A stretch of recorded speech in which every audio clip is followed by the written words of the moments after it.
गीता में अर्जुन को स्वयं भगवान कह रहे हैं कि उस परमेश्वर की शरण में जा, उसके लिए उन संतों के पास जा जो तत्वदर्शी हो। इसी प्रकार हजरत मोहम्मद को उनका अल्लाह कह रहा है कि कोई और पूर्ण परमात्मा है, उसको पाने के लिए उन तत्वदर्शी संत की तलाश कर। वो प्रभु कौन है, ये जानने के लिए कृपया अवश्य सुनिए जगत गुरु तत्वदर्शी संत रामपाल जी महाराज के अमृत वचन। परमात्मा कबीर जी हैं, इसके लिए हमने सारे ही आपको एग्जाम्पल देने पड़ेंगे, सभी प्रमाण प्रूफ दिखाने पड़ते हैं, तब ये मन संतुष्ट होता है कि सचमुच in real Kabir is God, Kabir परमात्मा है। अब थोड़ा सा आपको एक कथा सुनाते हैं। पुण्यात्माओं, जिस समय आपका हृदय निर्मल हो जाएगा, अभी तो आपके और हमारे और परमात्मा के बीच में इन पाप कर्मों के बादल छाए हैं, और ये इतने हो गए कि हम भगवान को भूल ही गए हैं। जैसे इतने काली घटा छा जाती है, कई बार दिन में भी रात दिखाई देती है। तो आज हमारी स्थिति ऐसी हो गई है कि भगवान है ही नहीं। दिन के 10-11 बजे और बादल छा जाएं और घटा घोर घनघोर हो और वो अंधेरा हो गया, कति काली दिन भी काली रात दिखाई देती है, तो हम ये सोच ले। लेकिन अब तो हमें पता है, क्योंकि घड़ी घड़ी होगी हमारे पास, कि अभी तो दिन है, सूर्य है।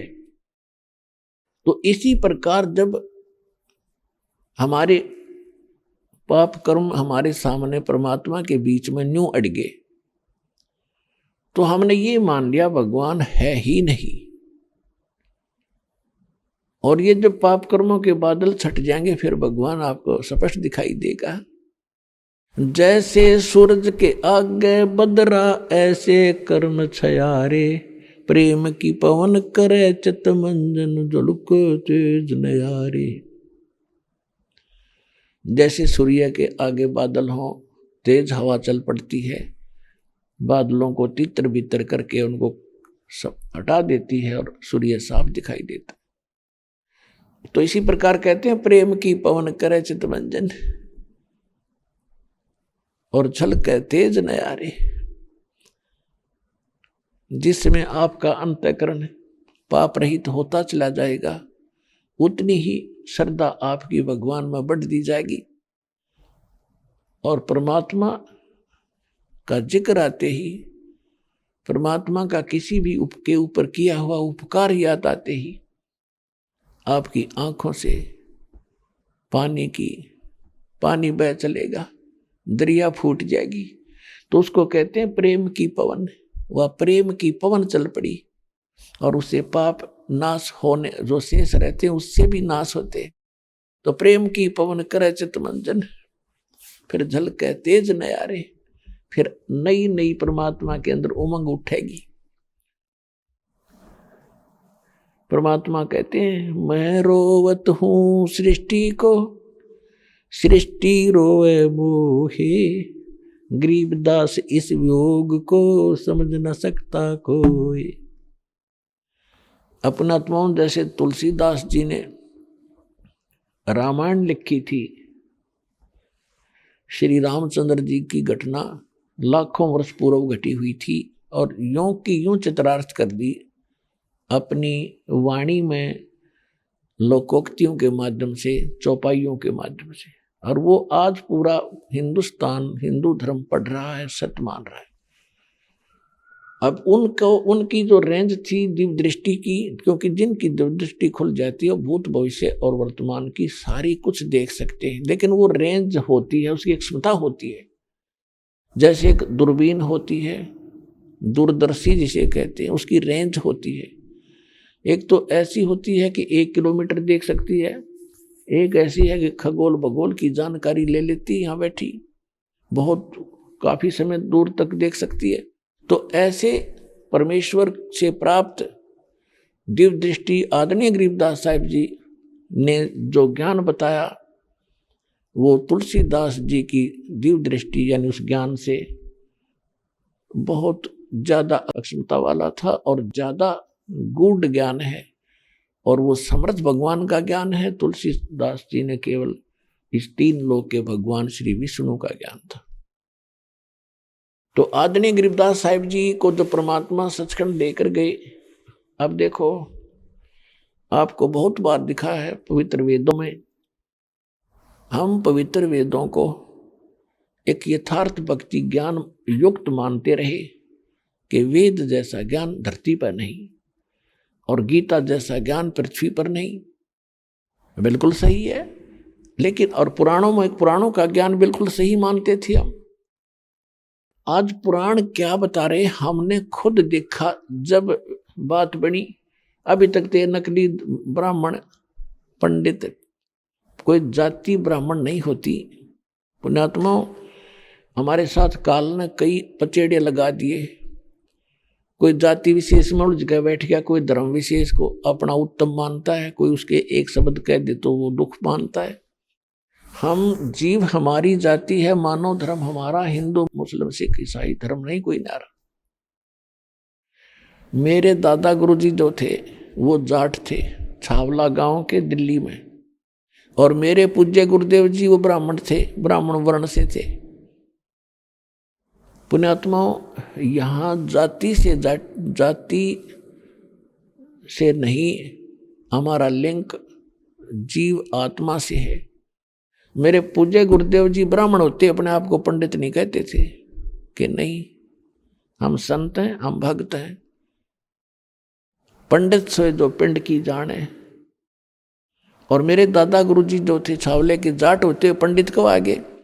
उन्होंने काशी विद्यापीठ से 4 विषय के आचार्य बन गए थे। छोटे से वो 15-16 वर्ष की आयु में हमारे परदादा गुरुजी तो थे, परदादा गुरु यानी उनके गुरु, मेरे गुरुजी के गुरुजी के गुरुजी, उनके साथ वो 16-17 वर्ष की आयु में घर से निकल गए थे, प्रेरणा पाकर भक्ति की। और ज्यादा अच्छे माइंडेड थे। तो हमारे परदादा गुरुजी ने देखा कि बच्चा विद्वान बन सकता है, तो उसको काशी विद्यापीठ में शिक्षा के लिए भेज दिया। और वहां से वो 4 विषय के आचार्य बनकर बाहर आए। तो उनको पंडित चिदानंद जी कहने लगे। चिदानंद नाम था उनका। जिला सोनीपत, तहसील खरखोदा के बिल्कुल निकट में एक गोपालपुर नाम का गांव है। उस गोपालपुर गांव के अंदर मेरे दादा गुरुजी का आश्रम है। वहां लिखा हुआ पंडित चिदानंद आश्रम। अब इससे ये समझ लेना कि दास जिस पंडित और ब्राह्मणों के विषय में बोल रहा है वो आम ब्राह्मण के विषय में नहीं है। जो उस समय गुरुवाई करते थे, पंडिताई करते हैं, वो ब्राह्मण गिने जाते हैं। जो वैसे जनसाधारण की तरह अपना धंधा करके खाते हैं, हम उन ब्राह्मणों से के विषय में नहीं कहते, ये याद रखना। तो इन नकली ब्राह्मणों ने, पंडितों ने हमें जो ज्ञान दिया वो बिल्कुल हमारे वेद और गीता और पुराणों के विपरीत था। ये आपको पता ही लग गया, बहुत बार आपको रूबरू कर चुका है ये दास। अब उन वेदों में क्या बताया है कि वो परमात्मा सतलोक सचखंड रतधाम में रहते हैं। रतधामा यजुर्वेद अध्याय नंबर 5 के मंत्र नंबर 32 में है कि कबीर अंगारी असी बंभारी असी और रतधामा सवर ज्योति असी।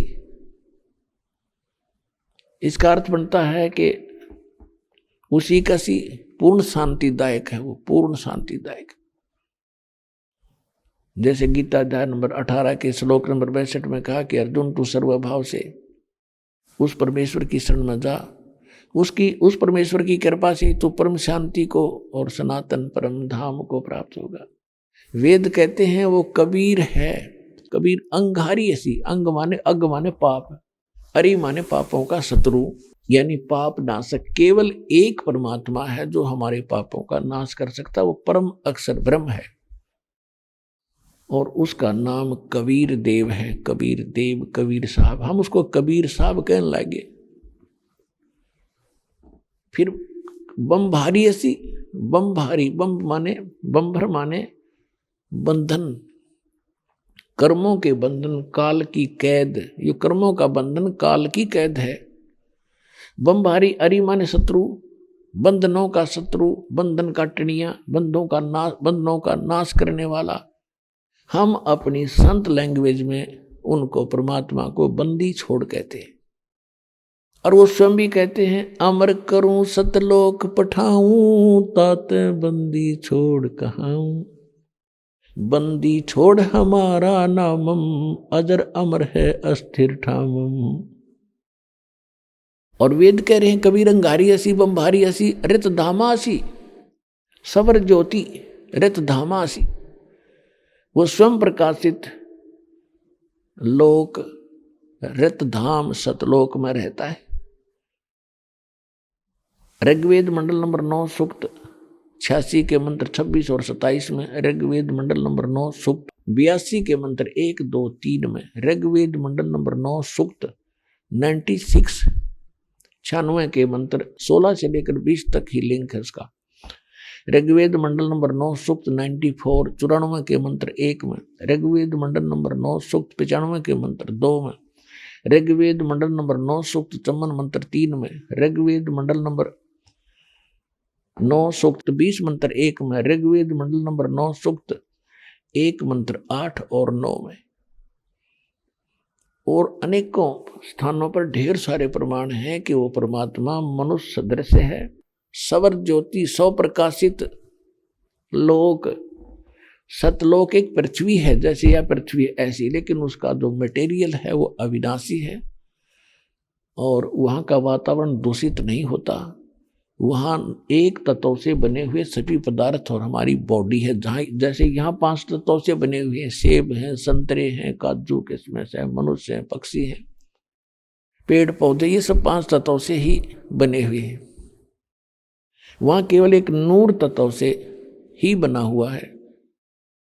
तो वो परमात्मा वहाँ उस रत धाम के सतलोक के तीसरे पृष्ठ पर विराजमान है। 3 विभाग हैं उस प्रत्येक लोक के। जैसे हमारे दिल्ली है हमारी राजधानी, तो एक तो बाह्य दिल्ली है, उसमें ग्रामीण क्षेत्र आता है, फिर बाजार आते हैं सेकंड, और तीसरा जो स्थान है वो हमारा प्रधानमंत्री हाउस, पार्लियामेंट, यानी हमारे राष्ट्रपति जी का स्थान, वो तीसरा स्थान समझ लो। तो यहाँ लिखा है कि वो परमात्मा ध्रुवलोक के यानी स्टेजों में सतलोक के तीसरे पृष्ठ पर विराजमान है। और वहां से गति कर वो वहां पर राजा की तरह सिंहासन पर विराज, देखने में राजा के समान है। और जिन महापुरुषों ने परमात्मा को देखा, गरीबदास साहिब जी कहते हैं, अरस कुरस पर श्वेत गुमज है जहां सतगुरु का डेरा, श्वेत छतर सिर मुकुट विराज, देखत ना उस चेहरे नु। सफेद छतर है दाता के ऊपर और सिर पे मुकुट है राजाओं की तरह, हीरे पन्ने ज्वारात सफेद टाइप के जुड़े हुए हैं, और बहुत बड़े सिंहासन पर तख्त पर बैठा है। और वहां से गति करके सहशरीर आता है। वहां परमात्मा के बॉडी का शरीर बहुत ज्यादा है। एक रोमकूप, एक रोम माने बाल होता है, एक बाल में करोड़ सूर्य मिला दे, करोड़ चंद्रमा, इतना उस परमात्मा के एक रोम की शोभा है, उससे भी अधिक है। तो पूरी बॉडी की सारे उनकी क्या होगी, क्योंकि पहले बॉडी की रोशनी है, उसके बाद है बालों की तरफ। तो परमात्मा का इतना तेजो में शरीर है। जब यहां आता है तो हल्का तेज पुंज शरीर बनाता है, हल्का। अब जैसे किसी कक्ष में 1000 की ट्यूब जल रही हो, 1000 की बंद करके और 20 वाट का चला दी, पर्याप्त प्रकाश है, जितनी आवश्यकता है उतना रखा, बाकी बंद कर दी। ऐसे परमात्मा के पास वो समर्थ है, उसके पास सब पावर है, तो वो अपने हल्का शरीर, अपना हल्का प्रकाश करके यहाँ आते और हमें मिलते। ये सभी, और वो परमात्मा सभी भवनों के ऊपर बैठा है। ऋग्वेद मंडल नंबर 9 सूक्त चमन के 3 में भी स्पष्ट किया है कि वो परमात्मा जो सर्वशक्तिमान है, सर्व सृष्टि रचनहार है, वो सर्व भुवनों ऊपरी तिष्ठति, सभी भवनों के लोकों के ऊपर के भाग में रहता है, विराजमान है, बैठा है।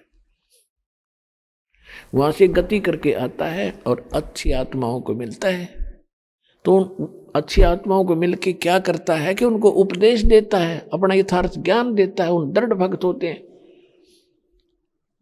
तो उनमें से इस कलयुग के अंदर जिन जिन महापुरुषों को मिले हैं परमात्मा, उनमें से आदरणीय धर्मदास साहिब जी वो परमात्मा के समकालीन थे।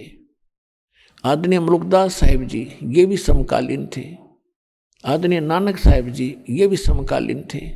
आदरणीय दादू साहिब जी, आदरणीय गरीबदास साहिब जी, आदरणीय गीसादास साहिब जी, ये उनके बाद में परमात्मा के सौधाम जाने के बाद में इनको फिर आकर मिले हैं। तो आज दास आपको इन महापुरुषों को परमात्मा मिले, थोड़ी सी झलक दिखाएंगे, सुनाएंगे, ताकि क्यों आपको विश्वास दृढ़ हो। क्योंकि प्रत्येक सत्संग में प्रत्येक प्रकार के श्रोता होते हैं। कुछ तो ऐसे होते हैं जो प्रथम बार आए हैं, कुछ ऐसे होते हैं कि दूसरी तीसरी बार आए हैं, वो अभी वो बच्चे हैं, मैच्योर ज्ञान उनका नहीं है।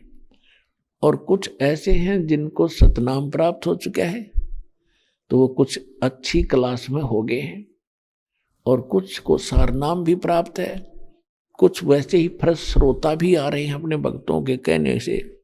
तो इस सत्संग के अंदर एक सामूहिक ज्ञान दिया जाता है, एक ये सामूहिक शिक्षा सथल है, और इसमें सभी के सतर के हर प्रकार के ये प्रवचन, ये लेक्चर, ये ज्ञान दिया जाता, ताकि सबके ऊपर सामान्य असर करे, सबको राहत मिले, सबको प्रसाद मिले।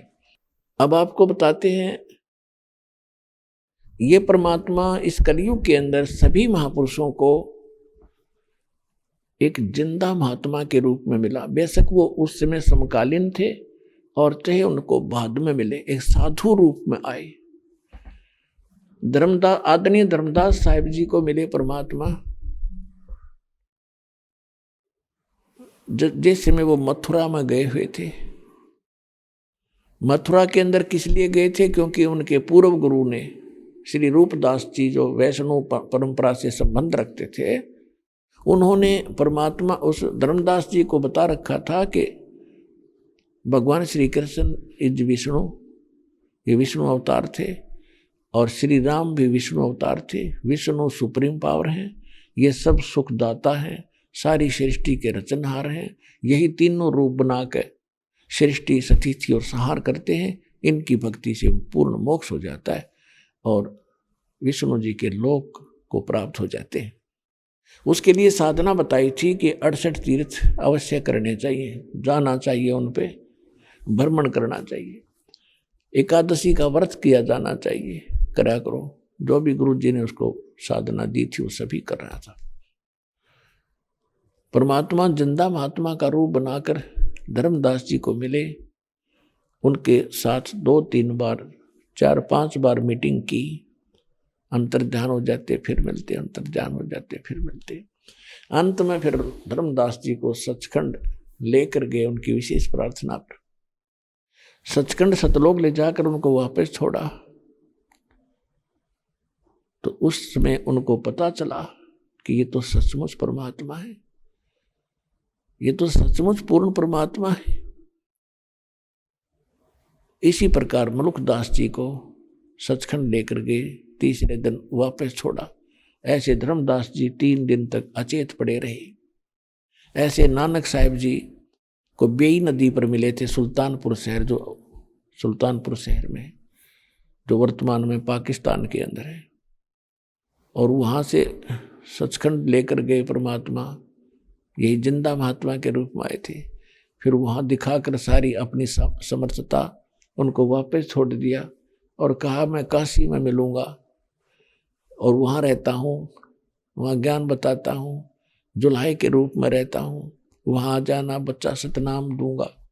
ये उस समय नानक जी का विश्वास नहीं हुआ कि भगवान और जुल्हे कैसे रहेगा। तो पहली उदासी वापस आकर तीसरे दिन, 3 दिन अदृश्य रहे थे, गुप्त रहे थे नानक जी। तीसरे दिन वापस आए तो चल पड़े बनारस को और पहुंच गए वहां पर। वहां खोज लिया परमात्मा एक जुल्हे का काम करते करते। तब उन्होंने जाकर देखकर कहा था, फाई सूरत मुल्क की वेश ए ठगवाड़ा ठगी, देश खरा सियाणा बोता बार, ये धानक रूप रहा करता। अब फिर कहा कि तेरा एक नाम तारे संसार में, एहो आस एहो आधार। उसके बाद आदरणीय गरीबदास साहिब जी को मिले, दादू साहिब जी को मिले, जो जिंदा महात्मा के रूप में। जब दादू साहिब जी 7-8 वर्ष के थे, बच्चों में बाहर खेल रहे थे, वहां परमात्मा एक वृद्ध साधु का रूप बनाकर पहुंच गए जिंदा महात्मा को। उनको भी इसी प्रकार ज्ञान दिया, फिर सतलोक लेकर गए। वो अचेत पड़े रहे 3 दिन तक। सब रिश्तेदार इकट्ठे हो गए, ना कोई औषधि लग रही और न ही कोई झाड़ फूक काम कर रहा, अचेत पड़े हैं, कोमा में जैसे चले जाते। तीसरे दिन परमात्मा ने उनको छोड़ा, वापस आत्मा में छोड़ा, सब ऊपर के ब्रह्मांड दिखाकर, अपनी समर्था दिखाकर। जब होश में आए तो देखा चारों तरफ पूरा रिश्तेदार और कुटुंब के लोग बैठे। यदि ऐसा ना होता तो दादू जी ये सोच लेते कि सौपन है, और जब देखा तीसरे दिन वापस आया हूं तो सचमुच सही था। तो उसके बाद दादू साहब जी ने कलम तोड़ गुणगान किए कबीर भगवान के। जिन मुझको निज नाम दिया, सोए सतगुरु हमारे, दादू दूसरा कोई नहीं, कबीर सिरजनहारे। कि ये परमात्मा पूर्ण है। ऐसे नानक साहिब जी ने अपने अमृतवाणी में कहा, जो गुरु ग्रंथ साहिब के 721 पृष्ठ पर अंकित है। एक अर्ज गुप्तम पेश तोदर कून करतार, हक्का कबीर करीम तू बे ऐब परवरदिगार। नानक साहब जी कहते हैं, हे परमात्मा, मेरी एक अर्ज है आपके ऊपर, आपके सामने एक गुप्त अर्ज है मेरी। आप शब्द स्वरूपी राम हैं, कून करतार, करतार माने सब सृष्टि के रचने वाले। आप हक्का कबीर हैं, आपका नाम सत कबीर है। हक्का माने सत्य, और बेऐब परवरदिगार। अब उसके बाद गरीबदास साहिब जी को मिले। जैसा परमात्मा के गुणों में लिखा है वो ऐसी लीला करते ही करते हैं। अब जैसे किसी ने बर्फ के गुण लिख रखे कि वो शीतल करती है, तो वो शीतल करेगी ही करेगी, चाहे कोई हाथ लगा लो उस पर। तो इसी प्रकार परमात्मा के गुण लिखे हैं वेदों में, तो वो तो काम करते ही करते, उनका काम ही है, गुण यही है उसका। तो उसी गुण आधार से परमात्मा आदरणीय गरीबदास साहिब जी को मिले। जब जिस समय परमेश्वर सन विक्रमी संवत 1575, विक्रमी संवत 1575, सन 1518, सन 1398 में परमात्मा आए थे। विक्रमी संवत 1455 में 120 वर्ष रहे थे। तो संवत 1475 में, यानी सन 1518 में, सहश्रीर मगर एक स्थान है गोरखपुर जिला के पास। वहां से सहश्रीर गए थे, जहां पर कई हजारों की संख्या में जनता उपस्थित थी। 2 बिजली खां पठान, एक नवाब थे मगर के, और वीर सिंह बघेल, वीरदेव सिंह बघेल, ये काशी नरेश उनके शिष्य थे, दोनों वहां खड़े थे, सेना भी थी, बहुत जनता थी। तो जब परमात्मा ने एक चद्दर नीचे बिछाई थी, एक ऊपर ओढ़ी थी, और दोनों हिंदू मुसलमान वहां आपस में लड़ मरने के लिए तैयार हो गए थे। हिंदू कह रहे थे हम सब लेंगे और हिंदू रीति से अपने गुरु का अंतिम संस्कार करेंगे। मुसलमान कह रहे थे कि हम अपने पीर की, अपने गुरु की लाश को, शव को इन काफरों के हाथ नहीं लगने देंगे, ये तो जलाते हैं, हम आदर से कब्र में इनको विश्राम देंगे। परमात्मा ने कहा था कि तुम झगड़ा मत करना, लेकिन वो उस समय तो चुप हो गए थे। मन में ये थी कि गुरुजी एक बार शरीर छोड़ दें, फिर हम देख लेंगे। तो उस समय कत्लेआम हो जाता, गृह युद्ध छिड़ जाता, एक महाभारत से भी ज्यादा जनहानि हो जाती। परमात्मा ने लीला की, अपनी समर्थता दिखाई, एक चद्दर नीचे ओढ़ी और एक ऊपर, और कहा कि यदि तुमने झगड़ा किया तो तुमको मेरा 3 तलाक, मैं तुमको कभी जिंदगी में तुम्हें माफ नहीं करूंगा। और फिर भी यदि तुम ऐसे करना, मेरे शरीर को आधा आधा काट देना, पर बच्चों लड़ियो मत। लेकिन इसमें शरीर नहीं मिलेगा, जो वस्तु मिले वो 50-50 कर लियो। परमात्मा ने एक चद्दर नीचे बिछाई, एक ऊपर, नीचे फूल बिछा दिए थोड़े थोड़े, 1-2 इंच श्रद्धा से, और एक चद्दर ऊपर ओढ़ी। कुछ देर के बाद आकाशवाणी की कि भाई उठा लो पर्दा, हम नहीं हैं मुर्दा, हम तो अमर हैं भाई। जब चद्दर उठाई और ऊपर देखा, गुरुजी तो वो जा रहे हैं, बहुत नूरी शरीर, बहुत तेजो में शरीर, और फुल स्पीड से जा रहा है।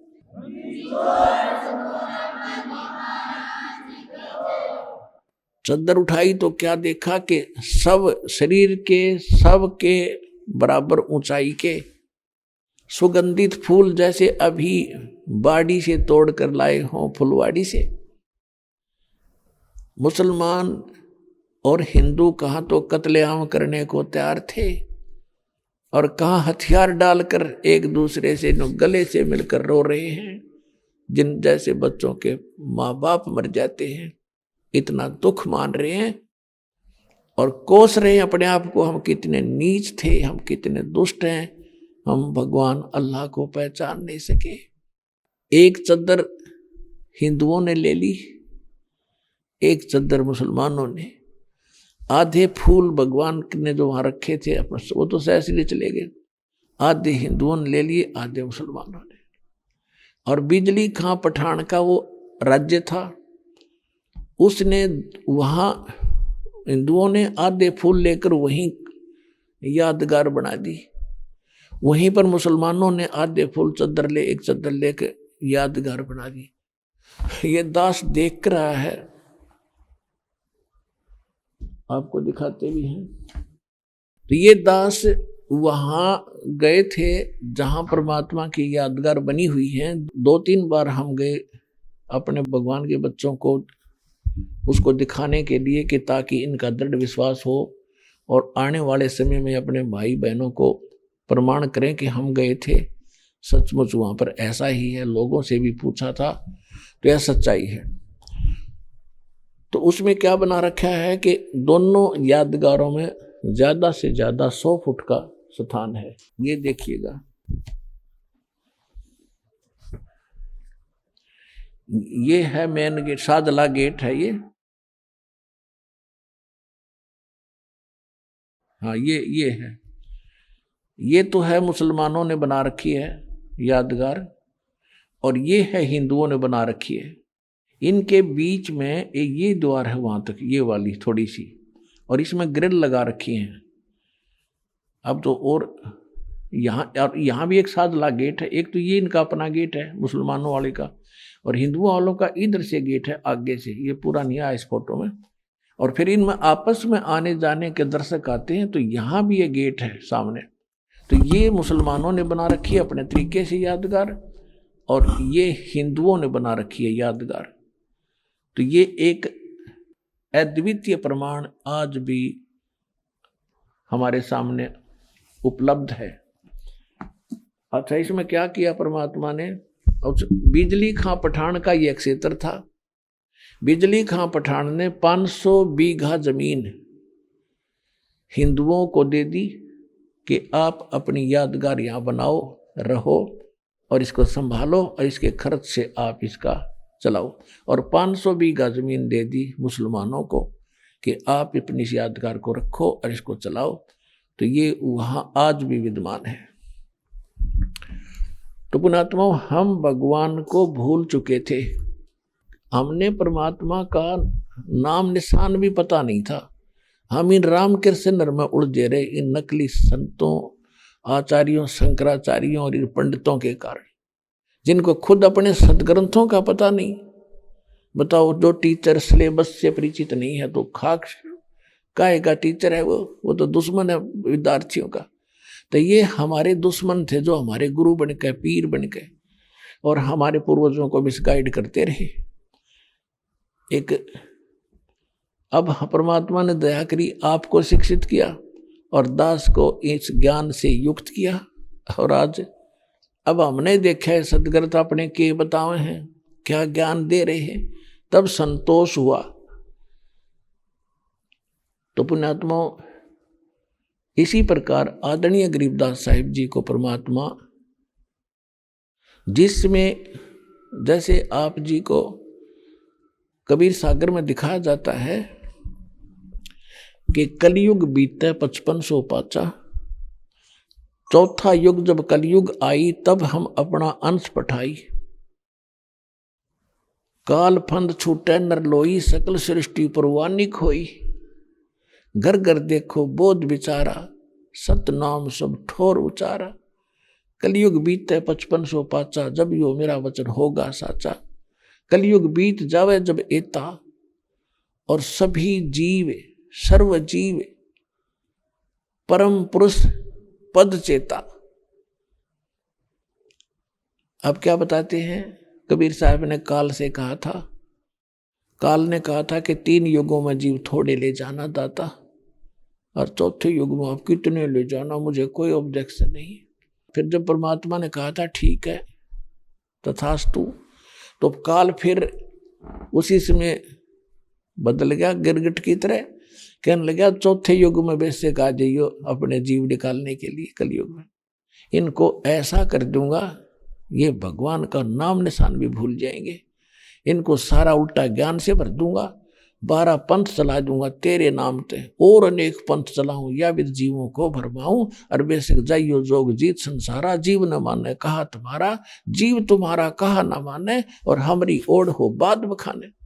मेरे वकील बनेंगे, तुम जब जाओगे तुम्हारा हंस जाएगा, पहले अंश हमारा जाई, पीछे हंस तुम्हारा जाई, पहले मैं अपने दूत भेजूंगा, काल कह रहा था, और सब ने भ्रमित कर दूंगा, ऐसा कर दूंगा कि तुम्हारा कोई जाएगा, जब तुम जाओगे तो मेरे वकील बनकर तुम्हारे साथ झगड़ा करया करेंगे। परमात्मा बोले अब मेरी सुन ले,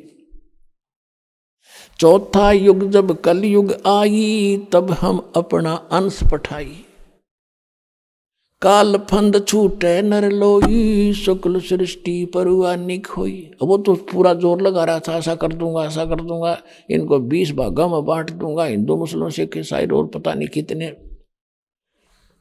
और परमात्मा ने कहा कि मेरी सुन ले, चौथा युग जब कलयुग आई तब हम अपना अंश पठाई, काल फंद छूटे नर लोई, सकल सृष्टि परवानी कोई, पूरा विश्व नाम लेगा हमारा। या काल के गले नहीं उतरे थी, कैसा कर दूंगा, वो कैसे हो सकते हैं। फिर कहते हैं घर घर देखो बोध विचारा, बोध माने ज्ञान, मेरे यथार्थ ज्ञान का घर घर में चर्चा चला करेगी, घर घर में मेरा ज्ञान पहुंचेगा, और सत नाम सब ठोर उचारा, सत नाम का सबको जाप दूंगा, सब जाप किया करेंगे। और फिर परमात्मा ने कहा कि कलयुग बीतते 5500 पाचा, तब ये मेरा वचन होगा साचा। जो आज मैं लिख रहा, धर्मदास जी को बता रहे थे परमात्मा कि मेरी और काल की ऐसे वार्ता हुई थी, और जो मैं आज बोल रहा हूँ 600 वर्ष पहले, धर्मदास आप लिख रहे हो सुख संवेद में, सब संवेद में, ये वचन उस समय पूरा मेरी सच्चाई सी दिखेगी, सच्चा होगा। उस समय ये सत्य होगा जब कलयुग 5505 बीत जाएगा। तब तक तो इन्हों सोचेंगे ये वैसे बकवास कर रखी है, ऐसा कुछ होने जा ही नहीं रहा। और अब 5505 जब कलयुग बीता 1997 में, उसके बाद ही आपके सामने समक्ष है ऐसा ज्ञान, अब सारे किले ढा के दर देगा। इस काल के जितने इसने जुगाड़ जोड़ रखे नकली,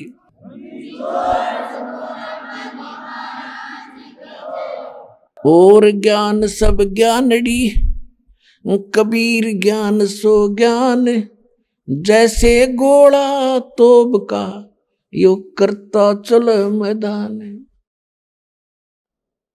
अब परमात्मा का ज्ञान ऐसा जैसे तोब का गोला, जहां गिरेगा अज्ञान का चकनाचूर कर देगा।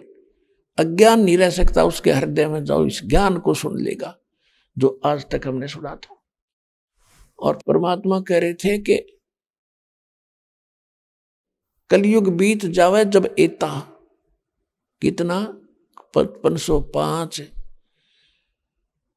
और सकल जीव, सारे जीव, सभी प्राणी, सर्व प्राणी परम पुरुष पद चेता। हमने जब तक ये ज्ञान नहीं मिला था, दास 1988 में 37 वर्ष का हो गया था, और आस्था भगवान में खूब थी। अपने जो हिंदू धर्म की साधनाएं जिसी भी बने थी करते रहते थे, और हमने कभी सतलोक नहीं सुना था। हमने स्वर्ग और नरक, और ये राम और कृष्ण, सुदामा और कृष्ण की ये कथा गोट रखी थी, रावण और राम की। और आज आप देख रहे हो सतलोक, यानी उस परम पद के जानकार होंगे सभी, उससे परिचित हो जाएंगे, उस परम पद से। कौन से परम पद से?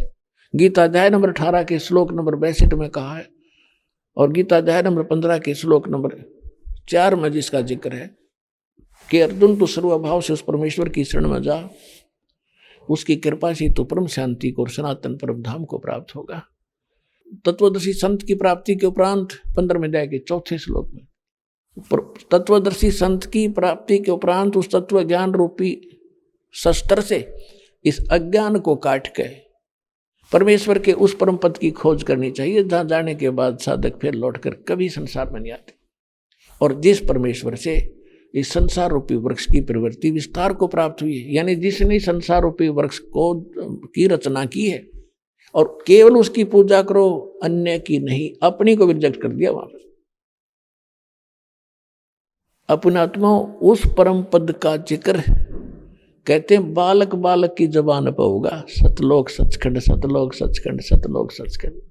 और ऐसा ज्ञान अभी तक तो न्यू विश्वास को ना कि रामपाल कह रहे सच्ची होगी, लेकिन ऐसा प्रमाण दर्ज दूंगा इस मन की छाती पे कि विवश हो जाएगा ये मानने के लिए, क्योंकि इतनी गजब की सच्चाई है, इतने प्रमाण है उस परम पिता के। अब तो आप मरने से डरते हो और उस समय इंतजार करोगे परमात्मा कद पीछा छूटर चले सतलोक में, कद पीछा छूटे यहाँ से काल का युग, कद पूरा हो और चले सतलोक में। आपका चा सा चढ़ जाएगा। कबीर साहब कहते जा मरने से जग डरे मेरा मन आनंद, और कद बरू कद पाव हूँ वो पूर्ण परमानंद।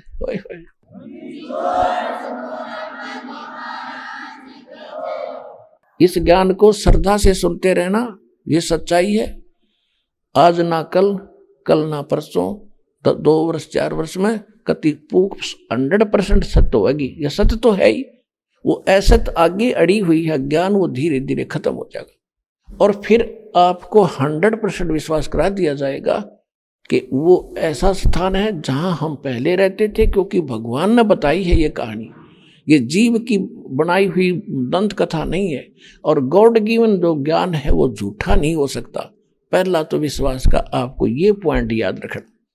और दूसरे, फिर परमात्मा कच्चा काम नहीं करता। 6 गवाह तैयार कर रखे हमारे लिए कितनी दया बख्शी दाता ने। अपनी 6 प्यारी आत्माओं को सचखंड लेकर वापस छोड़ा, अपना गवाह बना दिया, साक्षी बना दिया कि बेटा बताइए मेरे बारे में इनको। आदरणीय धर्मदास साहिब जी को, आदरणीय मलुकदास साहिब जी को, आदरणीय नानक साहिब जी को, आदरणीय दादू साहिब जी को, आदरणीय गरीबदास साहिब जी गांव चुरानी जिला झज्जर वाले को, हरियाणा वाले को, आदरणीय घीसादास साहिब जी को गांव खेखड़ा बागपत वाले को, और आदरणीय स्वामी रामानंद जी काशी वाले को। इन सब को परमात्मा ले गए और वापस छोड़ा, अपने गवाह बना के छोड़ दिया। तो भगवान बतावे, आंखों देखा हुआ महान आत्मा बतावे, और फिर भी कोई ना समझे तो फिर वो तो बुद्धू है, फिर मूर्ख है, उसको तो फिर पार भक्ति के योग्य प्राणी नहीं है। अब क्या बताते हैं, सन 1518 संवत 1575 में परमात्मा मगहर से शरीर छोड़कर चले गए। अब ये प्रथम चरण है इस कलयुग का। आपने कबीर सागर कबीर वाणी चैप्टर में बोध सागर के अंदर आपको दिखाया बहुत बार, उसमें कहा है कि द्वादश पंथ काल फुरमाना भूले जीव न जाओ ठिकाना। तो उसमें सभी पंथों का ज्ञान देकर 12वां पंथ जो गरीबदास पंथ है उसके विषय बताया है कि संवत 1774 हुई, वैसे उसमें गलती से मिसपंथ 75 है। ताज दिन प्रेम प्रगटे जग सोई। फिर बताया है कि जो 12वें पंथ का प्रवर्तक होगा वो गरीबदास होगा, उसके माध्यम से 12वें पंथ प्रगट हो बाणी और शब्द हमारे का निर्णय ठानी। अस्थिर घर का मर्म नहीं पावे और ये 12 पंथ हमें को था। यानी गरीबदास जी की वाणी के द्वारा मेरी वाणी दोबारा से प्रकट होगी, मेरी यथार्थ ज्ञान। तो गरीबदास जी के ग्रंथ साहिब में परमात्मा कबीर जी की महिमा कलम तोड़ डाल रखी है, लिख रखी है। सच्चाई जो परमेश्वर ने स्वयं उस कबीर सागर में बताई है वो जो की तो मिलती है। और फिर क्या बताया है कि 12वां पंथ गरीबदास पंथ होगा। काल कहता है कि द्वादश पंथ करूं मैं साजा, नाम तुम्हारा ले करूं आवाजा। द्वादश पंथ नाम जो ले ही वो हमरे मुख आन समोई, कि मैं 12 पंथ तेरे नाम से चलाऊंगा और 12 वो दूत अपने भेजूंगा और सभी कबीर कबीर करेंगे, जैसे सचखंड सतलोक करेंगे, लेकिन ज्ञान सारा उल्ट, नाम सारे गलत, वो मेरे ही मुख में रह जाएंगे। तो वहां परमात्मा कहते हैं 12वें पंथ फिर हम ही चलावें। वहां पर धर्मदास जी चिंतित हो गया। धर्मदास जी चिंतित हो गया क्योंकि परमात्मा ने कहा था कि धर्मदास मेरी लाख दुहाई। और ये मूल ज्ञान और मूल मंत्र सार नाम की तबार ना जाए। ये मूल ज्ञान बाहर जो पढ़ी बिजली पीडी हंसनी तरही, ये सार नाम बाहर जो पढ़ी बिजली पीडी हंसनी तरही। धर्मदास मेरी लाख दुहाई और ये सार नाम की दबार ना जाई। और सार नाम और मूल ज्ञान तब तक छुपाई जब तक ये द्वादश पंथ ना मिट जाए। तो धर्मदास जी चिंतित हो गए कि हे भगवान, इस सार नाम और सतनाम से तो मोक्ष बताओ आप, और उधर से मेरे को 42 वंश का आशीर्वाद दे दिया कि तेरा 42 वंश पीढ़ी चलेगी, तो आपके बच्चे कैसे पार होंगे दाता। आपने मुझे मना कर दिया है कि उनको कोई उपदेश नहीं देना, केवल प्रथम मंत्र के 5 नाम देने थे जो दास आपको प्रथम मंत्र में देता है। बीच बीच वाले ये देने का आदेश दाता ने उस समय दिया था, प्रथम और लास्ट नहीं था, क्योंकि वो समय मोक्ष का नहीं था। लोग इतने दुखी नहीं थे, केवल अपना जो है ये खजाना खराब करना ही था उस समय। परमात्मा इसे अनजान नहीं है, क्योंकि हम जब दुखी हो जाते हैं तभी परमात्मा चाहते हैं। तो अब परमात्मा को मालूम था सतयुग त्रेता द्वापर तक इनके पुण्य रहेंगे साथ में, और ये जो भी साधना कर रहे होंगे राम कृष्ण हनुमान की, इनको लाभ तो होगा प्रारब्ध की किस्मत अपनी किस्मत से, और ये नहीं सोचेंगे इस भक्ति से हो रहा है। अब आप वही भक्ति करें और वही आपके भगवान। अब कहाँ गई वो आपकी, उनका वो क्यों ना दिए सुख आपको, क्योंकि वो दे ही नहीं सकते। आपके पुण्य खत्म हो गए, अब पाप शुरू हो गए, अब भटक रहे हो, सारे धक्के खा लिए हमने, सब जगह भटक लिए, कोई राहत नहीं मिल रही, क्योंकि ये दे ही नहीं सकते थे। और सतयुग में ऐसे होता था, किसी का माथा टेका रोना जाके लाभ मिल गया।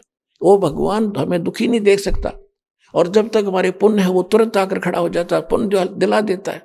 जब हमारे पुण्य ही नहीं रहे तो वो कैसे दिलाएगा आपको। तो अब परमात्मा ने ये समय सेलेक्ट किया था कि इतना ये कति खाली हो लेंगे और फिर चाहेंगे मेरे को, और सब जगह काल के दूतों के पास भटक लेंगे, वहां राहत मिलेगी की, और जो मैं अपना दास भेजूंगा वहां ये जाओगे, जानदे सुख पाओगे, तो आप समझ जाओगे, फिर मेरे से चिपक जाएंगे मेरे बच्चे।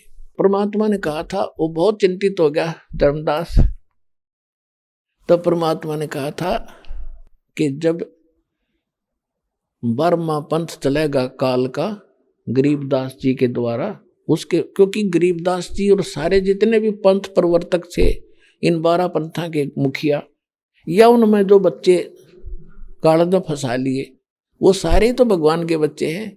तो गरीबदास एक अच्छी आत्मा के थे, उनके अंदर अपना ज्ञान फिर पुनः भर दिया, क्योंकि मालिक को मालूम था कि कबीर सागर परमात्मा का कंप्लीट स्पिरिचुअल नॉलेज सूक्ष्म वेद है। उसमें इन्होंने अपनी सूझबूझ से कुछ फेर बदल कर लिया। जैसे एक उदाहरण के लिए बताता हूं, उसमें है राम नाम रटते रहो जब तक घट में प्राण, और कभू तो दीन दयाल के भरक पड़ेगी कान। तो इन्होंने किसी में लगा लिया हरि नाम सुमर ले, कोई कहे श्री राम सुमर ले जब तक घट में प्राण। इस तरह की इन्होंने अपनी सोच से उसमें फेर बदल कर लिया। कहीं है सतनाम की जगह पर राम नाम लिख लिया, श्री राम लिख दिया। तो इस तरह की उन्होंने गलतियां कर दी। तो इसकी पूर्ति के लिए, इस अक्षति पूर्ति के लिए परमात्मा ने आदरणीय गरीबदास साहिब जी के माध्यम से उनको स्वयं मिले, सचखंड लेकर गए, फिर छोड़ा। जब उन्होंने आंखों देखी और वर्णन किया, वो ज्ञान दिलाया। तो क्या बताया है कि जब 12वां पंथ गरीबदास जी का पंथ चल लेगा और फिर मैं आऊंगा उसी पंथ में, गरीबदास पंथ में। तो परमात्मा ना आए तो पुण्यात्मा को दास भेज दिया, उसका गुलाम, और पूरी पावर दे दी।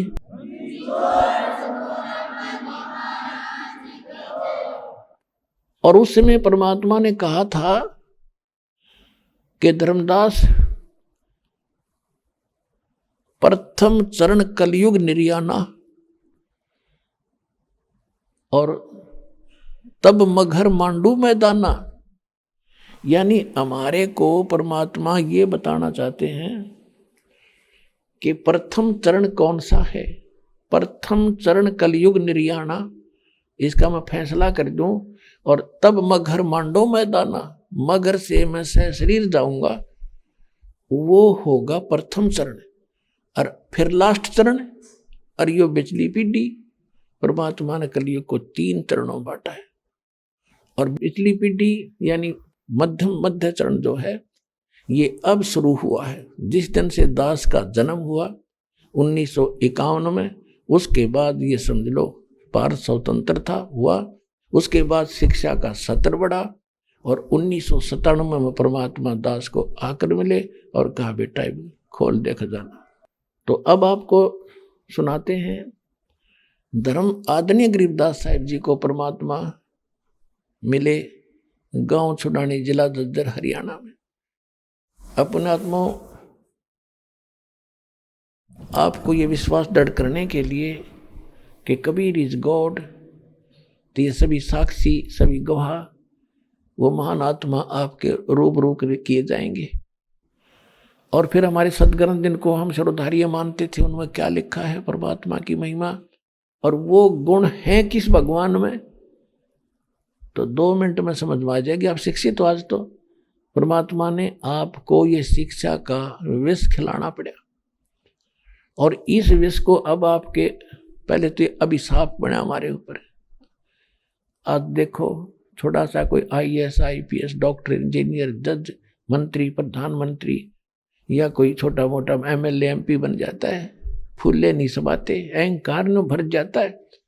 और परमात्मा के बच्चे, परमात्मा को पता है कि अच्छी आत्मा पिछले जन्म में इन्होंने कोई अच्छी साधना की थी भगवान की, आज ये उच्च पोस्ट प्राप्त हो गए, और अब इनमें अहंकार भर गया, परमात्मा के आसपास नहीं रहे, और अगले जन्म में क्या होगा, ये कुत्ते की योनि में जाएंगे।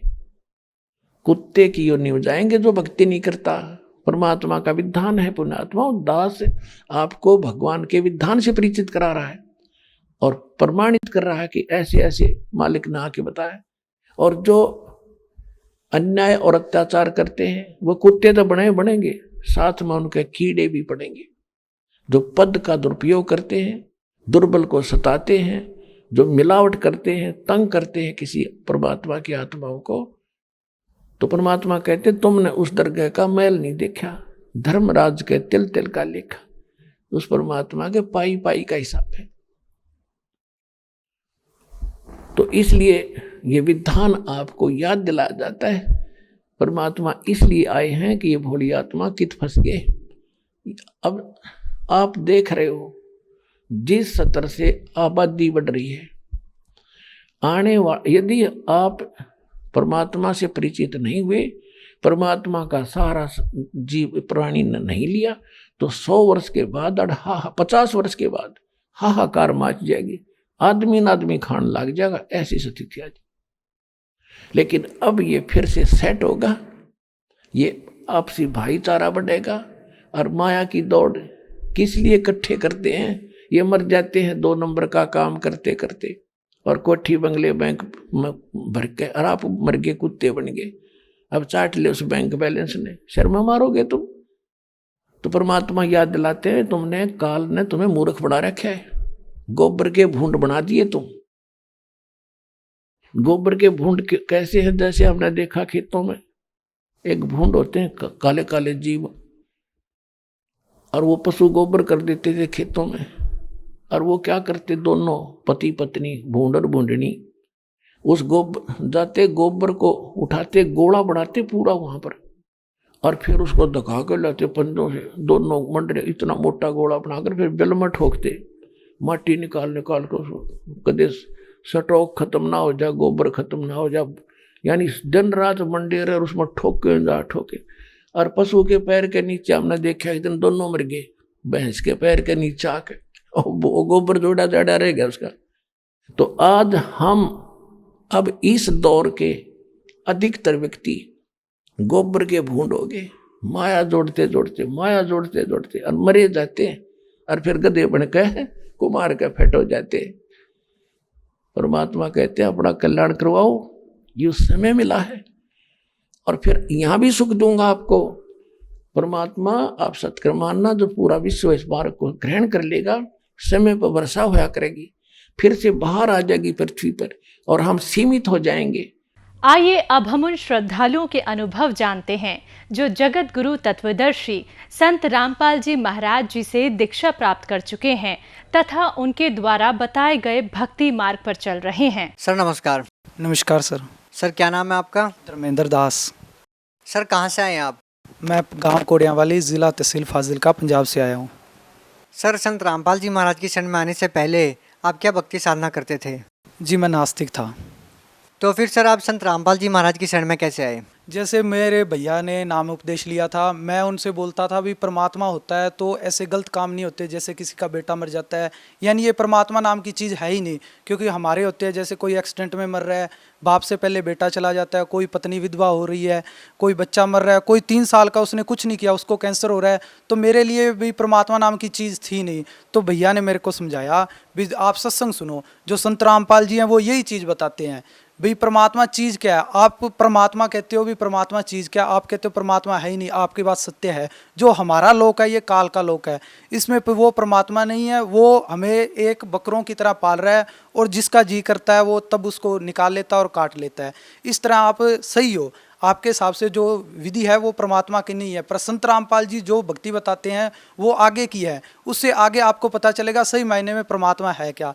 तो मैंने सत्संग सुनना शुरू किया तो मुझे समझ आई, तो हम तो एक काल की लोक की जेल में बैठे हैं, जहाँ पर ये अपनी मनमर्जी कर रहा है, और इसी कारण से ये सबको नास्तिक कर रहा है। और इसकी विधि पता चली, ये पहले या तो किसी भक्त को भक्ति करने नहीं देता, अगर कोई करता है तो इसने नकली बहुत रखे हुए हैं, उन नकलियों से फ़ायदा नहीं होता, फिर वो जाके नास्तिक हो जाते हैं, जैसे मैं हो गया। फिर भैया ने मेरे को समझाया भी ये ऐसी चीज़ नहीं है, आप इसको ग्रहण करो। फिर मैंने सुनना शुरू किया तो मेरा संत रामपाल जी के प्रति स्नेह बढ़ता गया। धीरे धीरे मैं सुनना शुरू किया तो मुझको ज्ञान हुआ, सृष्टि रचना पता चली। फिर सब कुछ सुना तो मेरे को पता चला भी संत रामपाल जी जो भक्ति देते हैं, जो कबीर परमात्मा है, जो सबको सुखी करता है, जिसके चमत्कार हम पहले सुनते थे जो बंद हो गए, वो ये कबीर परमात्मा है और वो ही कर सकते हैं। इसलिए मैं उनकी शरण में चला गया।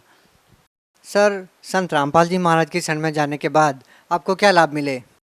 मुझे लाभ तो बहुत ज़्यादा हुए। पहला तो मेरे को आत्मिक शांति मिली। मैं जहाँ भी जाता था लोग परमात्मा की बात करते तो मेरे को गुस्सा आता था, भी परमात्मा नाम की चीज़ है ही नहीं, फिर भी ये परमात्मा की बात कर रहे हैं। मेरे को आत्मिक शांति बिल्कुल नहीं थी। मैं सोचता था, मेरे शुरू से यही था, पैसा कमाना है, जो मर्जी हो। मैं ऐसे चलता था जैसे कोई क्या कर रहा है, मुझको कोई शांति नहीं, रात को नींद नहीं आनी।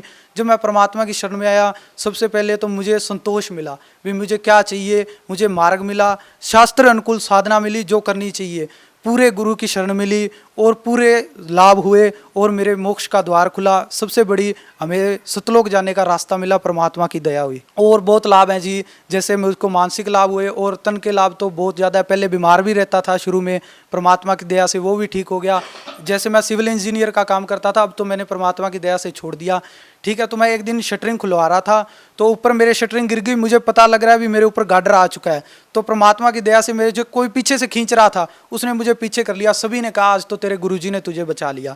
और बहुत लाभ हुए जी। मेरे बड़े भैया जो उपदेश लिए है, 7 साल हो गए बीटेक किए हुए, वो जॉब नहीं लग रहे थे, तो माली को उसने दूसरी बार बोला, माली कहते कोई बात नहीं बेटा। तो जैसे कोई IBPS का एग्ज़ाम देता है तो उनको पता होगा भी जो 1.5 या 2 नंबर से वेटिंग में रह जाए या 1 नंबर से ज़्यादा वेटिंग में हो वो कभी नहीं लगता। तो माली की दया से चमत्कार हुआ, उसका घर पे आया लेटर और वो आज ज्वाइन है। 18 अप्रैल को उसकी ज्वाइनिंग लेटर आ गई थी। जिस दिन में वो इंटरव्यू देने गया उसके पास सर्टिफिकेट भी नहीं थे। परमात्मा की दया से उन्होंने हमें टाइम दे दिया, आज मेरा भाई जॉब लग गया। वो परमात्मा की दया से सरकारी जॉब लगा हुआ है। सर, जब आप संत रामपाल जी महाराज से नाम दीक्षा लेने के लिए गए तो आपको क्या क्या नियम बताए गए? नियम तो कुछ खास नहीं है, नियम के बारे में मैं सबको बताना चाहूँगा। आप जो भी नियम का नाम लेते हो, ये अब एक जुकाम की गोली लेते हो, सर दर्द की गोली लेते हो, उसके नियम है, पर इन्होंने भक्ति का भवंडर बना दिया। कोई नियम नहीं है जी, जो मर्जी करो का भक्ति करते चलो। पर संत रामपाल जी जो भक्ति देते हैं वो सही साधना है। सर, क्या संत रामपाल जी महाराज वही भक्ति दीक्षा आपको देते हैं जो कबीर साहब ने गुरु नानक देव जी को दी थी? हाँ जी, इसका हमारे गुरुजी जो क्या इसका सबूत दिखाते हैं। भाई वाले वाली साखी में जो समुद्र की यात्रा है उसमें पूरा प्रकरण समझाते हैं गुरुजी।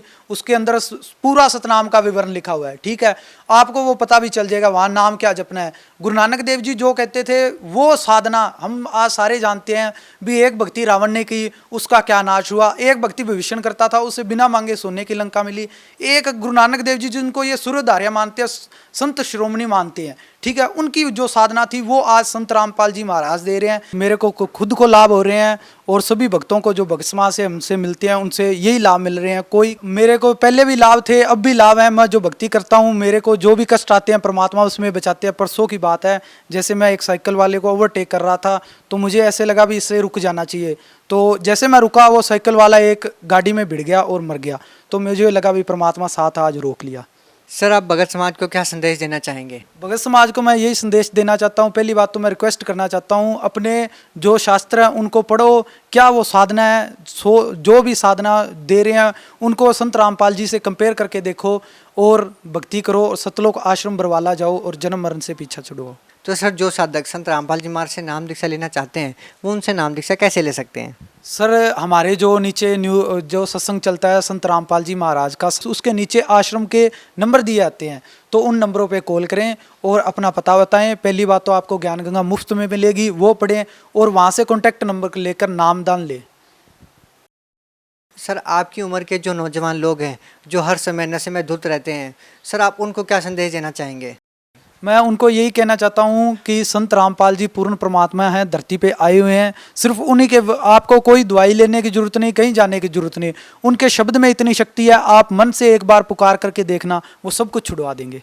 सर, धन्यवाद। धन्यवाद सर।